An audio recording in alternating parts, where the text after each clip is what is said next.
नमस्कार दोस्तों, लोकतांत्रिक व्यवस्था का सबसे महत्वपूर्ण पर्व माना जाता है चुनाव। चुनाव जब भी हमारे बीच में आता है तो निचले पायदान पर खड़ा हुआ वह मतदाता, उसे ये लगता है कि हमारी भी कुछ हैसियत है। हर पदों पर चुनाव लड़ने वाले पदाधिकारी जब उसके सामने आते हैं और वोट की याचना करते हैं तो उसे लगता है कि उसका महत्व है। यानी जो आधार है वो मतदाता होता है। कोई भी प्रत्याशी अगर निर्वाचित होता है तो मतदाताओं के वोट से निर्वाचित होता है। और चुनाव महापर्व है, तो महापर्व में मतदान की आहुति देना हर मतदाता का ये दायित्व। Civil court bar association Gorakhpur का चुनाव इस समय संचालित हो रहा है। चुनाव चल रहा है, प्रचार बिल्कुल उफान पर है। 20 फरवरी 2024 को मतदान होना है। हर प्रत्याशी मतदाताओं के पास जाकर के अपने वोट की अपील कर रहा है। तो इसी कड़ी में एक मेरा भी एक छोटा सा प्रयास है कि मैं प्रत्याशियों की कार्य योजना, उनकी प्राथमिकता, उनका जीवन वृत्त मतदाताओं तक, विशेष तौर से अपने दर्शकों तक मैं पहुंचा सकूं। तो ये एक मेरा छोटा सा प्रयास है। और इसी क्रम में आज हमारे साथ कोषाध्यक्ष पद का चुनाव लड़ रहे प्रवीण कुमार शुक्ल जी हैं, जिनसे मैं बातचीत करूंगा और इनके व्यक्तित्व को आप सभी के समक्ष में रखूंगा। तो प्रवीण जी, आपका हमारे कार्यक्रम में स्वागत है। प्रणाम भैया, सभी को प्रणाम। तो मैं ये चाहूँगा कि ज़रा सा आप अपने मतदाताओं को, हमारे दर्शकों को ये बताएं कि आपका जन्म स्थान कहाँ है, आपके माता पिता कौन हैं, और जो आपकी शिक्षा दीक्षा है, विधि तक का जो सफ़र है, उसके बारे में ज़रा अपने मतदाताओं को आप बताएं। मैं सौभाग्यशाली हूँ कि मैं श्री रत्नेश्वर प्रसाद शुक्ल, वरिष्ठ अधिवक्ता, पूर्व डीजीसी, पूर्व अध्यक्ष, कलेक्ट्रेट बार का सुपुत्र हूँ। वो मेरे प्रथम परिचय हैं और शायद अंतिम। इस जीवन में जो भी पाया है उन्हीं के आशीर्वाद से पाया। मेरी माँ श्रीमती माधुरी शुक्ला एक गृहिणी हैं और जो संस्कार हैं सब उन्हीं के आशीर्वाद है। यहाँ बेतियाता में मेरा आवास है और मूल रूप से मैं गोला क्षेत्र में श्री तुरदापाल शुक्ल का मैं निवासी हूँ। एजुकेशन मेरी ये है कि मैं लॉ ग्रेजुएट हूँ और MBA होल्डर भी हूँ। और ये विधि का व्यवसाय, ये पारिवारिक रूप से तो मुझे मिला ही, ये मुझे मेरा चॉइस है। एक सम्मान के साथ मैंने इसको अडॉप्ट किया है, इसलिए इसकी शुचिता और इसके सारे पहलुओं पे मैं बहुत गंभीर रहता हूँ। परिचय के क्रम में बता दूं कि सिविल कोर्ट ने मेरे पहले ही चुनाव में मुझे रिकॉर्ड वोट से जिताया था।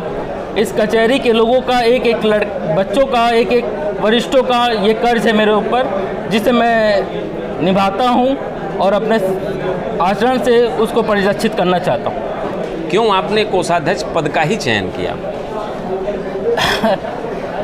वो कहावत है कि षड्यंत्रों को भांप लिया तो चलते चलते रथ बदला है। ध्येय वही है, लक्ष्य वही है, पथिक ने राह केवल बदला है। मतदाताओं को एक स्वच्छ कचहरी का परिवेश चाहिए, एक शुचितापूर्ण माहौल चाहिए, बिल्कुल, और अपने एक पाई का सही हिसाब चाहिए।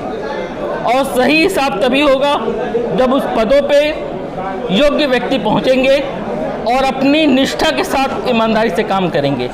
इस निष्ठा को करने का काम अगर कोषाध्यक्ष पद का प्रत्याशी या उस पद पे बैठा हुआ व्यक्ति नहीं करेगा तो सारी बातें बेईमानी हो जाती हैं। तो इस ध्येय से मैं इस पद पे आया हूँ। आप चूँकि पदाधिकारी रह चुके हैं, कचहरी की समस्याओं पर बिल्कुल बारीक नज़र आपकी जी सर ज़रूर रहती है। तो क्या है कार्य योजना आपकी?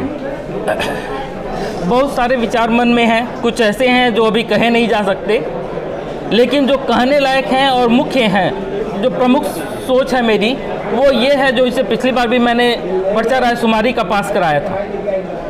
पर्चा रायशुमारी वो लगभग छपने के प्रोसेस में चली गई थी, क्योंकि जूनियर अधिवक्ता या कोई भी अधिवक्ता के पास सबसे पहले क्लाइंट आता है, उससे विषयों को समझता है और विषयों को समझ लेता है तो फिर वो किसी और वकील के पास उन्हीं ज्ञान को लेके जाता है और उसको दबाव में लेता है, अदब में लेता है कि मुझे कुछ ज्ञान है और ये प्रोसेस होने हैं, फीस पे बार्गेन करता है और वो बहुत लोअर फीस हमारे कचहरी की एक सेट होती चली जा रही है। दूसरा, उस पहले वकील जिसके साथ वो समझता है विषयों को, उसके साथ न्याय नहीं होता और हमारी फीस जैसी कोई चीज़ रह नहीं गई है। वो हमसे केवल खर्चा पूछता है। पर्चा रायशुमारी आ जाने से एक निश्चित रूप से श्योरिटी होगी कि जो भी हमारे पास आएगा और हम सारे विधिक ज्ञान का उपयोग करेगा वो हमें मिनिमम में फीस देगा। हमारे पैसे में कोई एडवर्टाइजमेंट नहीं है, तो अगर आम अधिवक्ता के पास कोई आता है तो वो उसके संबंधों से ही आता है या किसी मार्फत ही आता है, उसमें एक संकोच का विषय बनता है कि उसको डायरेक्टली फीस कैसे वो मांगे। पर्चा रायशुमारी जब होगा तो वो बार के बिहाफ पे ये कह सकेगा कि सर आप पहले एक पर्चा लेते आइए और उसमें वो कंपल्सन है हमारी तरफ से, उसके बिना हम राय देने में असक्षम है। एक मिनिमम फीस कम से कम वो इंश्योर्ड हो जाएगी 200-250 रुपये की, वो वकील के पास जाएगा और वो क्लाइंट भी जो आया है और हमें ठग के चला जाता है 10 जगह राय लेके, वो हमें ठगी बंद करेगा और एक हमें सम्मान की नज़र से देखेगा।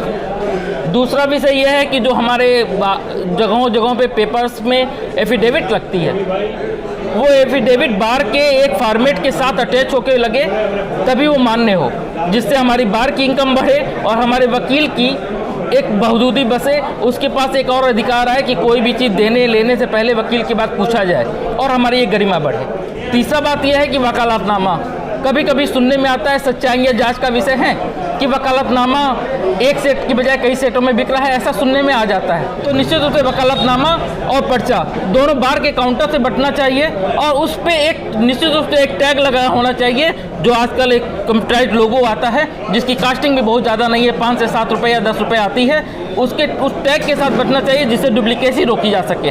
तीसरी बात यह है कि जब हमारी इनकम बढ़ेगी, जैसे मैंने बता दिया कि पर्चा रायशुमारी आएगी, एफिडेविट आना चाहिए और वकालतनामा इस काउंटरों से बटना चाहिए जिससे डुप्लीकेसी ना हो और संपूर्ण पैसा बार के मद में ही खर्च हो। तो बार का मद और जब बढ़ेगा तो निश्चित रूप से हम बीमा जैसी सुविधाओं को ला सकेंगे। तो ये हमारी मुख्य योजना है। और दूसरा जो सबसे बड़ी योजना है हमारी, मेरा ये मानना है और मेरा ये कहना है और मेरा ये निश्चय कि स्वतंत्र ऑडिट होना जरूरी है।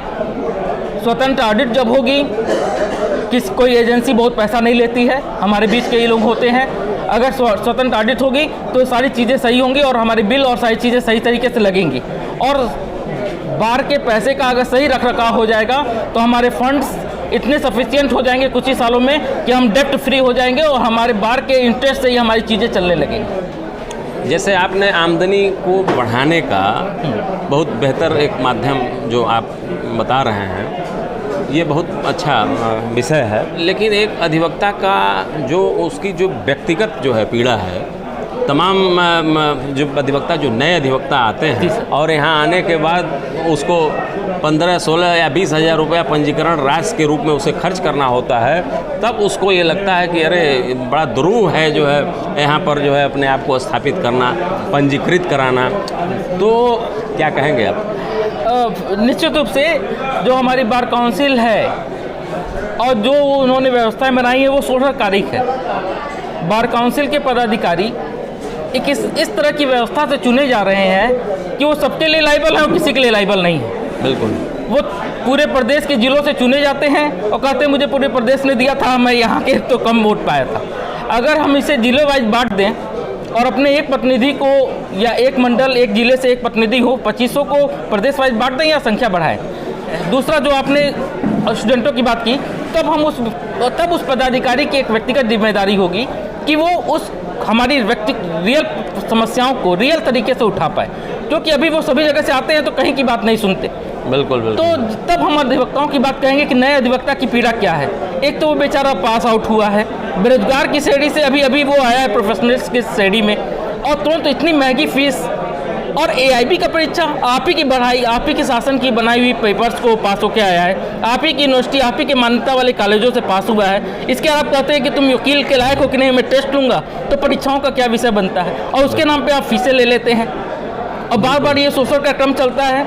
वो अधिवक्ता जो अभी वकील बनने के लिए पास होने के बाद भी इतनी फीस कहाँ से वो गरीब माँ बाप दे पाएगा। बिल्कुल। नए अधिवक्ताओं के लिए सर एक और भी विषय मेरे मन में रहता है और वरिष्ठों के लिए, बिल्कुल, जैसे मैंने बताया कि सबसे पहले तो हमें इस तरह से काम करना होगा कि सुचितापूर्वक पैसे खर्च हों और हमारी इनकम बढ़े।